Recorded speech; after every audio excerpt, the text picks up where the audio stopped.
In the high Montana Valley of 1911, the strangest sight wasn't the turning of the aspens or the first dustings of snow on the peaks.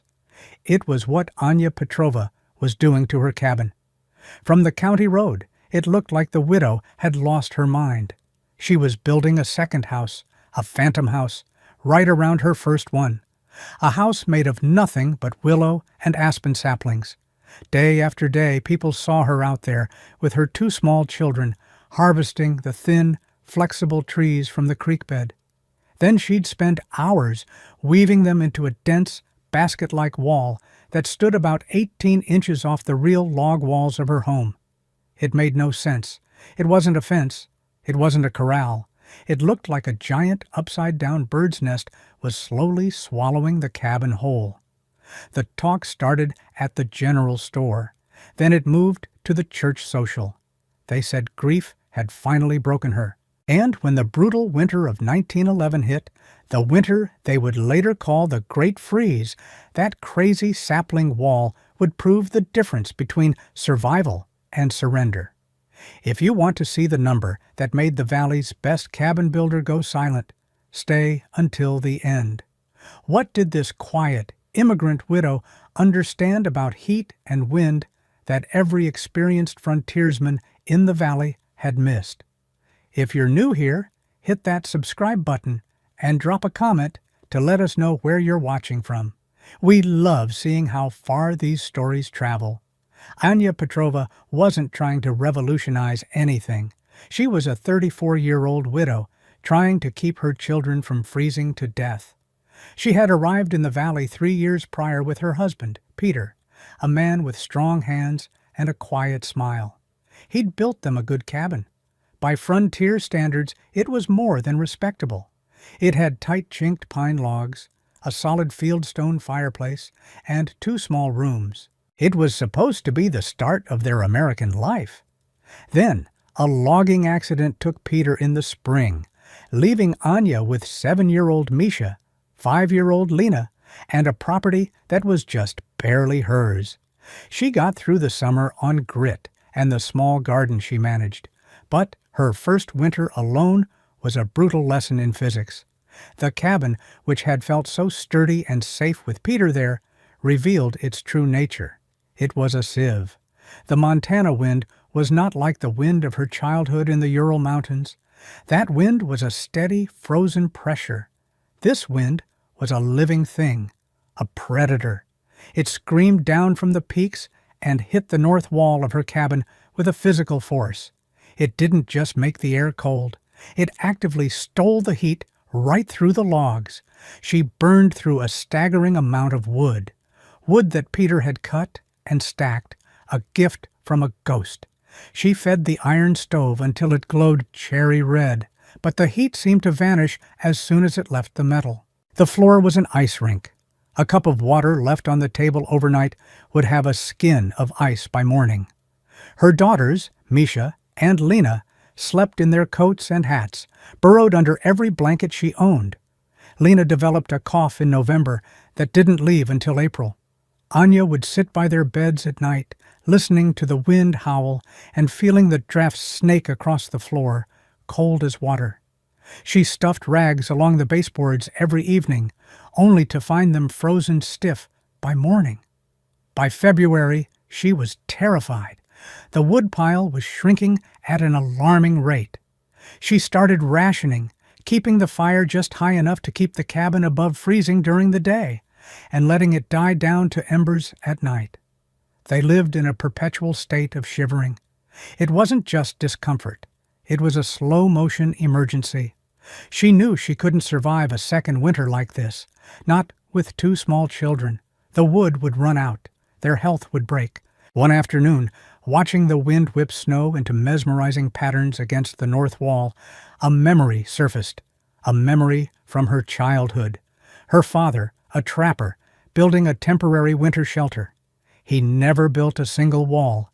He always built 2, one inside the other, and stuffed the space between with moss and dry leaves. He called it a dvoistenka, a double wall. The wind can fight one wall, he'd told her, his breath frosting in the air. It cannot fight two. The air between them is the real shield. Still air is a blanket. That thought nagged at her. Her cabin was a single wall. A thick one, yes, but still just one wall against that relentless, heat-stealing wind. Wind doesn't just chill air. It strips heat directly from walls through a process called convection. A log wall that might hold heat reasonably well in still air becomes a thermal liability in a 40-mile-per-hour wind. The moving air pulls BTUs of heat out of the wood 15 to 20 times faster than still air. Her cabin wasn't just leaking heat through cracks. The walls themselves were bleeding warmth into the wind. Her neighbors dealt with it by burning more wood, mountains of it. Their solution was more fuel. But Anya didn't have the means to create more fuel. She had to be more efficient. She couldn't change the inside of the cabin, but she could change the outside. Her plan was simple, and to her, completely logical. She couldn't build another log wall, but she could build a different kind of wall. A windbreak, a porous, semi-permeable barrier that would stop the wind dead, creating a pocket of calm, still air around her entire cabin. That trapped air would be the insulation. It would be her blanket. The creek at the edge of her property was choked with willow and aspen saplings. They were free. They were flexible. They were strong. The opportunity was there. In late August, as the first chill began to creep into the nights, Anya Petrova picked up her husband's hatchet and walked toward the creek. Her neighbors were about to get their first look at her strange new project. The work was relentless. She began by sourcing her materials. Every morning, after getting Misha off to the small county school, she and Lena would walk to the creek bed. Using Peter's hand axe and a small saw, she cut saplings, hundreds of them. She chose trees no thicker than her wrist, long and straight. She and Lena would drag the bundles back to the cabin, their hands raw and sticky with sap. The growing pile behind the house was the first thing that drew curious glances from riders on the road. Her construction method was born of folk engineering, not blueprints. First, she dug. Using a post-hole digger, she sank sturdy cedar posts into the ground every 6 feet, forming a perimeter that stood 18 inches out from her log walls. This gap was critical. Too small, and it wouldn't create a stable thermal buffer. Too large, and the air inside could begin to circulate, creating its own convective currents and defeating the purpose. 18 inches felt right. It was the width of a man's shoulders. Then came the weaving. Starting at the bottom, she began to thread the long, flexible saplings horizontally between the posts, alternating the weave. Over, under, over, under. It was like making a colossal basket. Misha, back from school, would help her, his small hands pulling the saplings tight, while she used a hammer and fencing staples to secure them to the posts. This wasn't just a simple screen. She wove it tight, incredibly tight. She'd weave a layer, then go back and force smaller, thinner branches into the gaps. She wanted to create a matrix, a web that was dense enough to stop the wind's momentum, but not so solid that it would act like a sail and tear away from the posts. The physics principle was sound. Air, when forced through a complex, porous medium, loses its velocity. Its energy dissipates. The screaming 40-mile-per-hour gale would be reduced to a gentle, insignificant stir on the other side. Now, here's what made this actually brilliant. She wasn't trying to make it airtight. That would be a mistake. An airtight seal would trap moisture. Instead, she was creating a baffle. The air could still breathe, ever so slowly, allowing moisture to escape. But the wind, the primary engine of heat loss, was neutralized. The 18-inch space between her new sapling wall and the old log wall would become a zone of calm. That zone of still air would act as a buffer, an insulation layer far more effective than the logs themselves. It was like the dead air in a double-pane window. The glass isn't the insulation. The trapped air is. Anya was building a double-pane wall for her entire house. She worked through September and into October. The woven walls rose higher and higher. She built rough scaffolding to reach the upper sections, her body aching at the end of each day. The weather was turning. The nights grew sharp with frost. Her neighbor's wood smoke smelled different now, heavier, a sign of fires burning around the clock. Her late husband's brother, Thomas, rode over one afternoon. He was a good man, but a conventional one. He stared at the half-finished structure, his face a mask of confusion. "Anya, what in God's name is this?" he asked, gesturing at the woven walls. "It is a windbreak, Thomas," she said, not stopping her work. "A windbreak? It looks like you're caging your own house. It's not going to hold snow. The weight will bring it all down." "The weave is strong," she replied, her voice level, "and the snow will add to the insulation." He shook his head, a deep sigh of frustration. "Peter built you a fine house, a strong house." "He did," Anya agreed. "This will make it warmer." He left that day convinced his sister-in-law was unwell, her grief having taken a peculiar architectural turn. By the end of October, it was done. The cabin was gone, vanished inside a towering cylindrical structure of woven wood. It rose from the ground to the eaves of the roof. From the outside, it looked like a barn had eaten a house. It was rustic, strange, and undeniably massive. It didn't look like anything anyone in the valley had ever seen before. Anya left 2 openings, one for the door and one for the main window, creating tunnel-like entrances. She even built a crude roof over the gap, angled to shed snow away from the log walls. Total cost, under $5. $3 for a large box of fencing staples and $1 for baling wire to reinforce the corners. The wood, the posts, the labor, all her own. That evening, as the first real snow of the season began to fall, she stood inside and looked out the window through the 18-inch tunnel at the whitening world. It was quieter. The sound of the wind was muffled, distant. Misha looked at the strange new wall. "Mama," he asked, "are we in a basket?" "Yes," Anya said, a rare smile touching her lips. "A warm basket." Her son's simple question was a premonition, because when neighbors saw it, they didn't see engineering. They saw madness. They saw the widow's nest, and the ridicule started before the first snow had fully covered the ground. The mockery didn't begin as a cruel campaign. It started with genuine, if condescending, concern. The first to visit was Silas Blackwood. He was the man who ran the sawmill and had built nearly half the cabins in the valley, including the one Peter had based his own on. He was the local authority, a man whose professional identity was tied to the proven methods of log construction. He rode up to Anya's property, dismounted, and walked a slow circle around the bizarre structure, his brow furrowed. "Anya!" he called out. She came to the door, wiping her hands on her apron. "Silas," she acknowledged quietly. "I need you to tell me what you think you're doing here," he said, his tone not unkind, but firm. It was the voice of a teacher addressing a student who had gotten an answer spectacularly wrong. "I am stopping the wind." Silas shook his head, a pitying look in his eyes. He stepped closer and knocked on the woven sapling wall. "This is going to rot your house to the ground. You've created a moisture trap. When the snow melts, water is going to get in this gap, and it will have no way to dry out. The logs will get damp, mold will set in, and in 2 years, the back of your house will be mush. You're building a coffin for your own home."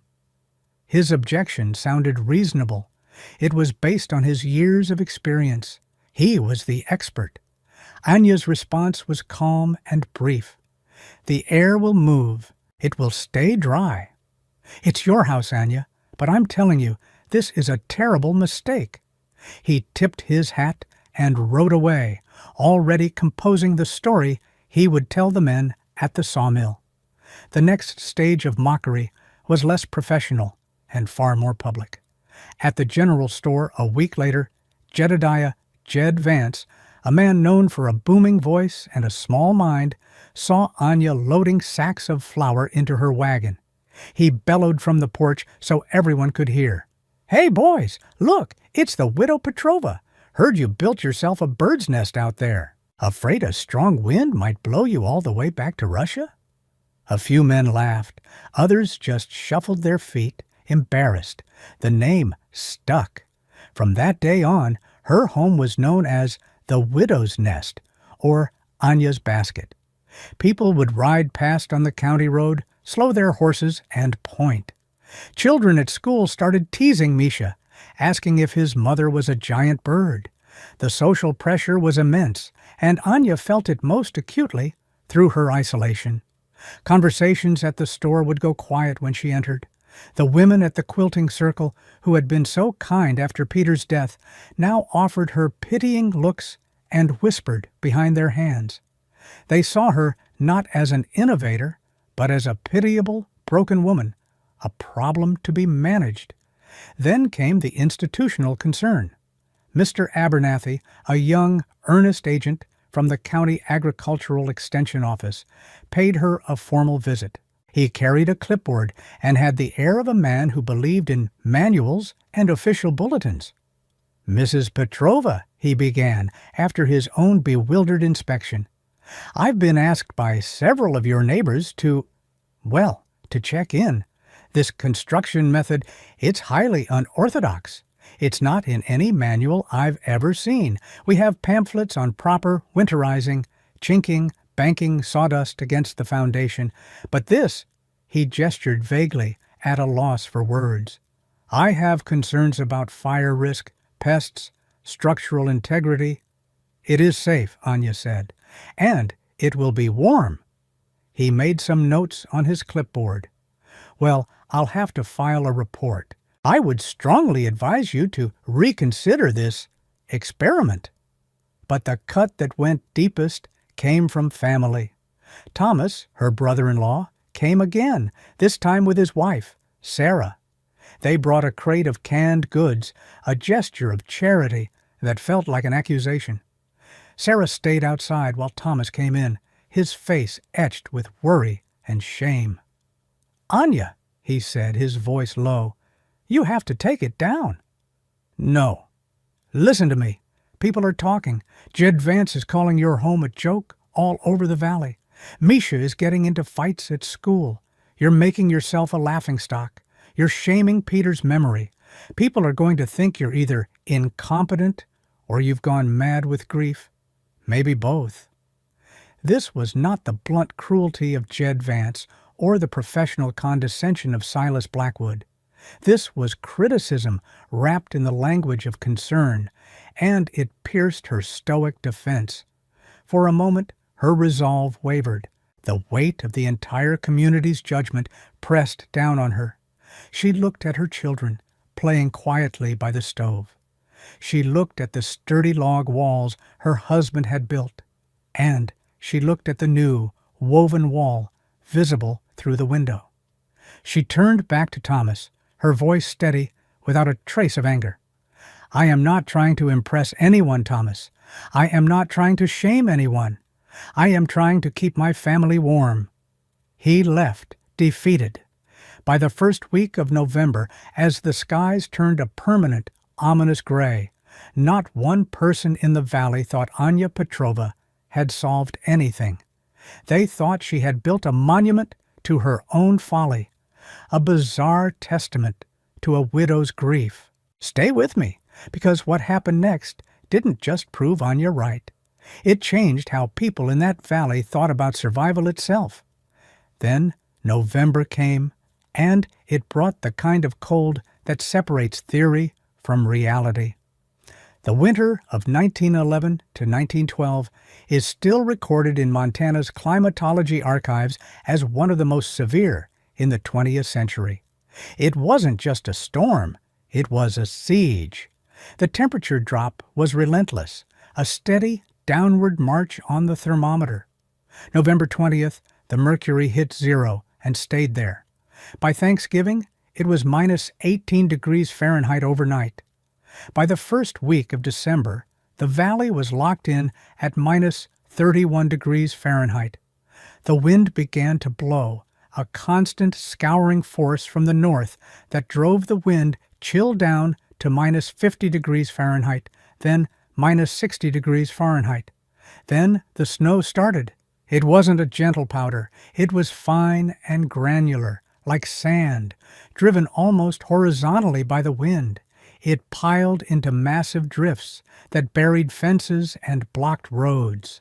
The valley was cut off. For 42 consecutive days, from the second week of December through the third week of January, the thermometer never once climbed above 0.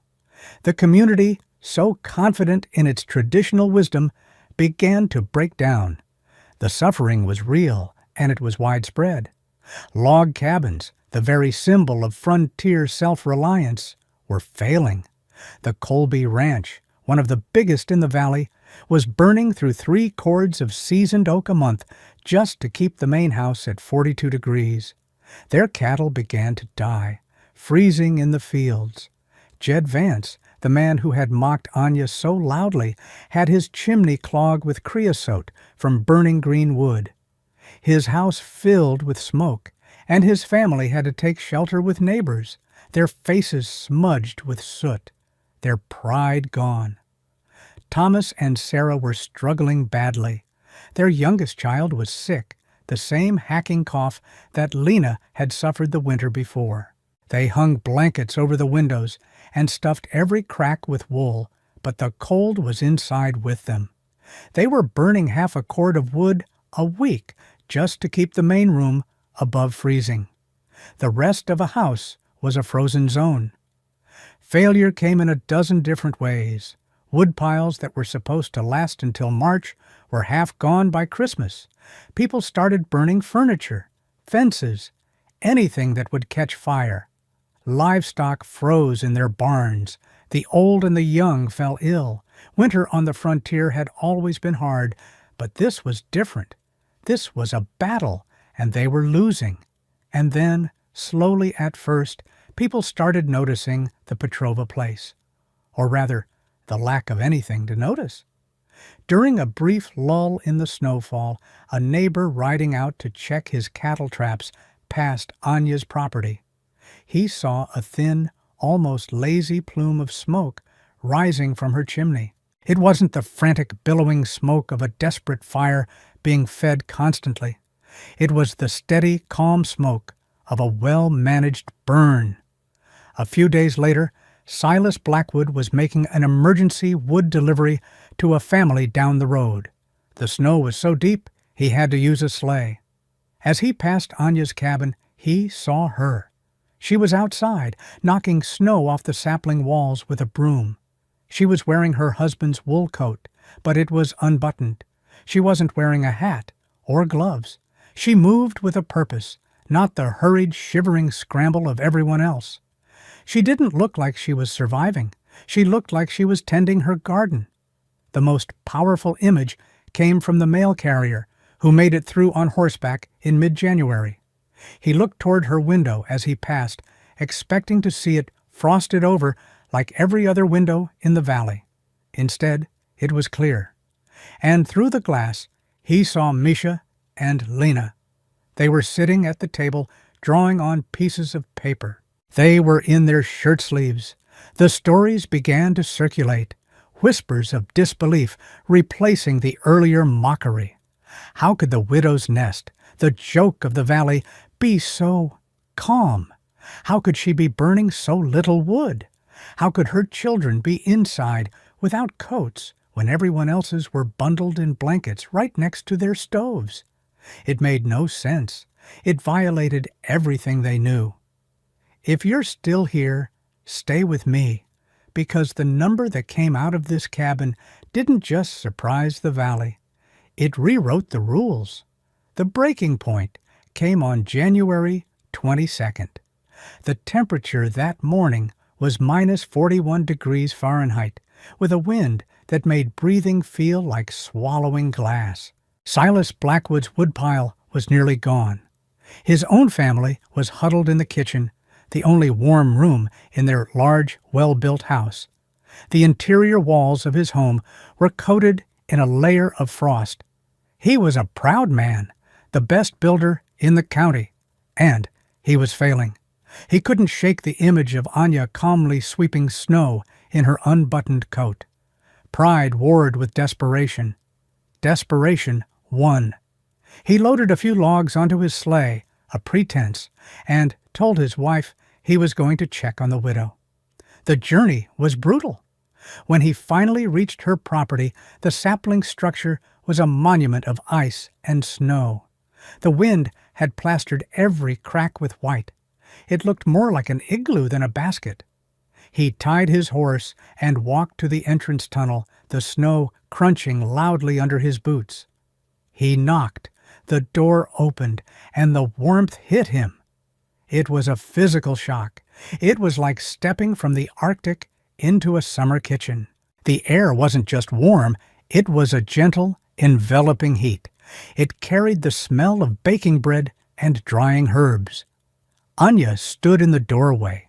Behind her, through the opening, Silas saw the image that would crystallize his vindication. Misha and Lena were playing on a rug on the floor with wooden blocks. They were in simple cotton dresses. Not coats, not blankets, dresses.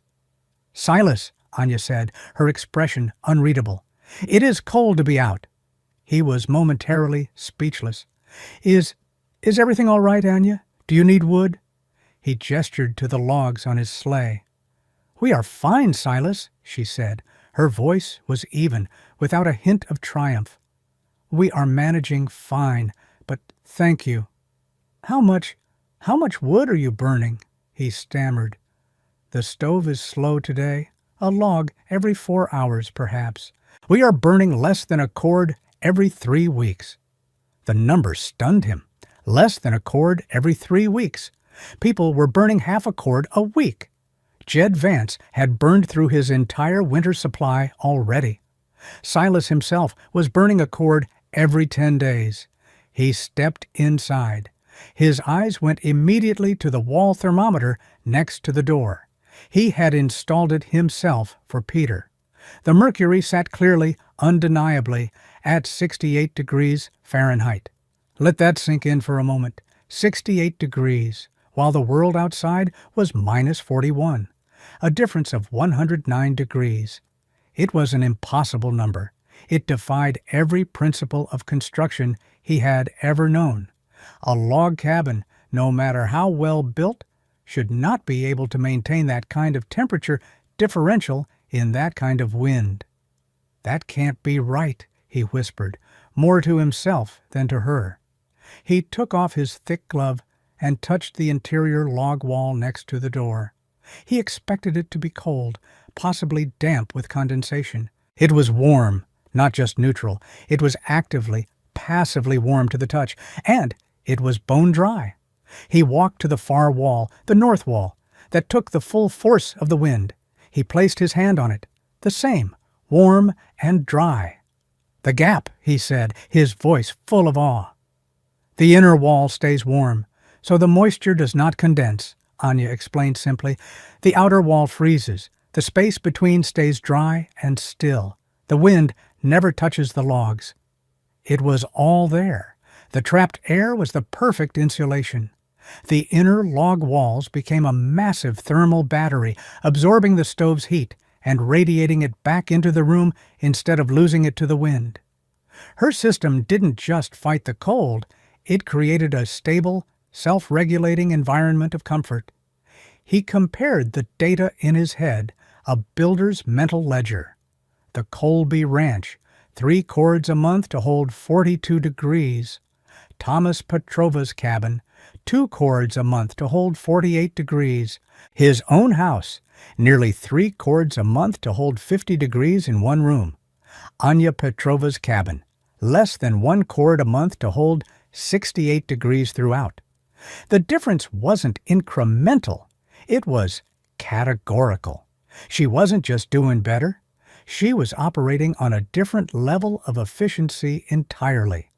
He looked from the thermometer to the children playing on the floor, their faces relaxed, their hands nimble. He thought of his own grandchildren, huddled by the stove, their play stifled by the cold.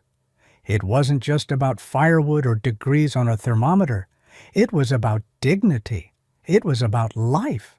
Children did schoolwork without shivering. Anya cooked in normal clothes. They slept through the night, not waking to a freezing room. The system turned winter from something to survive into something to live through. Silas Blackwood, the proudest man in the valley, turned to the quiet widow. He looked her in the eye, and all the condescension, all the certainty was gone, replaced by a humbling, staggering respect. "My God, Anya," he said, his voice hoarse, "I've built 50 houses in this valley, and I've built them all wrong." Word of Silas Blackwood's conversion spread through the frozen valley faster than the wind. He didn't just admit he was wrong, he became Anya's most fervent advocate. He described the wall of warmth, the dry walls, the children in shirt sleeves, and the impossible number on the thermometer, 68 degrees. The first to come asking for help was Thomas. He arrived a week later, his face etched with shame and desperation. His youngest was getting worse, and their woodpile was nearly gone. He didn't make excuses or apologies. He just stood on her doorstep, his hat in his hands. "Anya," he said, his voice cracking, Can you show me how?" She didn't gloat or remind him of his harsh words. She simply nodded. "We will need many saplings. Misha can help you find the best ones." Together, in the brutal cold, they built a crude, rushed version around the north and west walls of Thomas's cabin. It was ugly and uneven, but it followed the same principle, an 18-inch air gap, a dense weave. Within 2 days of its completion, Thomas's wife sent a note. The main room was holding 60 degrees for the first time all winter, and they were using half the wood. The change was immediate and dramatic. That spring, after the Great Thaw, the Petrova Wall became the focus of the entire valley. 7 families, with Silas Blackwood's guidance, built their own sapling envelopes before summer. Silas started offering it as an option on his new builds, experimenting with sawmill scraps and rough-cut lumber instead of saplings. 12 more homes were wrapped by the following autumn. The name Widow's Nest was never spoken again. Instead, people called it a wind jacket or a storm wall. Mr. Abernathy, the county agent, returned in the fall, this time not with a clipboard of concerns, but with a case of calibrated thermometers and anemometers. He spent 2 days meticulously documenting Anya's cabin. He measured the wind speed outside the sapling wall and the complete stillness inside the gap. He recorded the temperature on the exterior of the logs versus the interior. His data confirmed everything. The still air envelope wasn't just effective, it was revolutionary. He published a bulletin for the State Agricultural Extension the following year.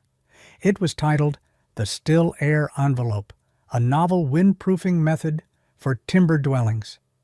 It detailed the construction and the staggering efficiency data, citing the case of a remote valley homesteader who had developed the technique. Anya's anonymous innovation began to spread across the northern states. Anya herself never sought credit or payment. When people tried to thank her, she would just shake her head. "This is old knowledge," she would say. "The wind does not care about new ideas, only correct ones." Her sapling wall stood for nearly 40 years, replaced eventually by her son Misha with a more permanent, double-framed wall that enshrined the same principle. But the original cedar posts remained, a quiet testament to the winter it saved them. The story of Anya Petrova isn't just about a clever design. It's a lesson in the nature of frontier knowledge. The valley's established wisdom was incomplete. It was based on the abundance of fuel, not the principles of thermodynamics. Their solution was to fight the cold with more fire. Anya's solution was to understand the enemy. She saw that the real threat wasn't the temperature, it was the wind. The frontier didn't ultimately reward stubbornness or tradition. It rewarded what worked. It rewarded quiet observation and the courage to build something that everyone else thought was crazy. Drop a comment below. Where are you watching from? And what's the coldest winter you've ever had to face? Subscribe for one proven frontier technique every week and like this video if it changed how you think about staying warm. This video presents historically inspired reconstructions of frontier engineering. The characters, names, and specific events are fictional, created for narrative purposes. However, the techniques are based on real historical practices of thermal insulation, including the principles of air gaps and windbreaks used in various forms of vernacular architecture around the world.